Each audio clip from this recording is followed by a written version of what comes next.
said in his introduction, New Thought grew in the United States in the mid-1800s. It grew out of Transcendentalism and other movements at that time. But at core, New Thought is an outgrowth of the Judeo-Christian tradition in the same way that Buddhism is an outgrowth of Hinduism. We are, however, we consider ourselves to be practical mystics.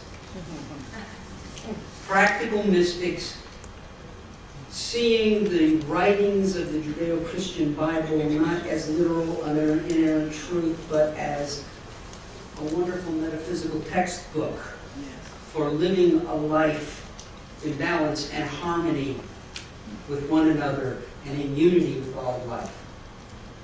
For we believe that God is not divine person separate from its creation, but is in and as its creation, and each of us and all sentient beings, from the rocks of the earth to the birds of the sky, are one with that divine source of all. We believe that it was to this idea of our unity, and this idea of our unity in that one source, as that one source, in that one mind, as that one mind that God is, that Jesus was referring when he said, "As you have believed, so it is done unto you." For our thoughts are the use we make of that one mind. And each thought that is put into that one mind with faith and conviction is a prayer. God doesn't differentiate between one word and another, but all words spoken with faith and conviction on the part of the believer are prayers. The Buddha said, all things begin in mind and end in mind. And that, we think, is the key to where we are right now in our world environment, because it is a crisis that begins within us and has manifested itself on the outside. We have one of my favorite parables from the Master Teacher Jesus is the parable of the prodigal son, in which the prodigal son leaves the father, takes his inheritance, and wastes his substance in riotous living. We would interpret that metaphysically to mean that the Father is source, is that divine source of which we are all a part, and that we are each prodigal, having separated ourselves in our consciousness from that divine source that is source of all, and wasted our substance in riotous living in this place of separation and division from the world around us, in our separation and our duality, creating a them and us reality, if you will, in this world environment.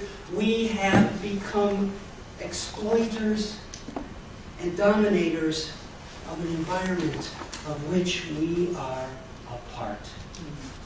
We are one with our environment, and yet we have acted as if we are not.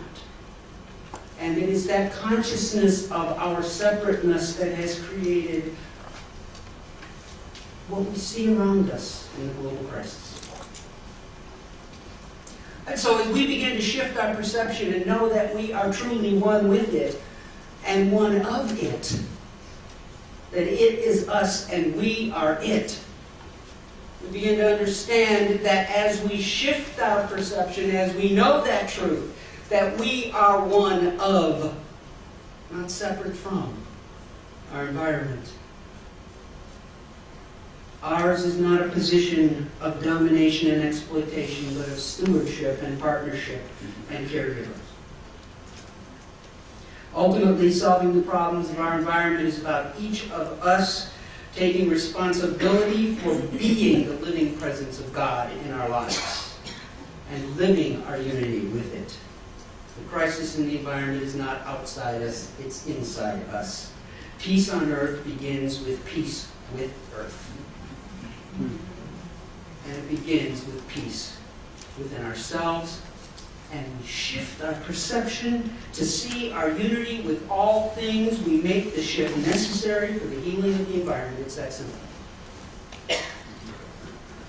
It's also how we act and live in that environment. So we in New Thought approach our environment as a perfect expression of our Divine Mother, of which we are all a part, and we come with reverence and love, and we tread lightly upon her that we may pass on to future generations this beautiful jewel, this beautiful gift that we have been given, for we have been blessed, and we must pass that blessing on. Blessings.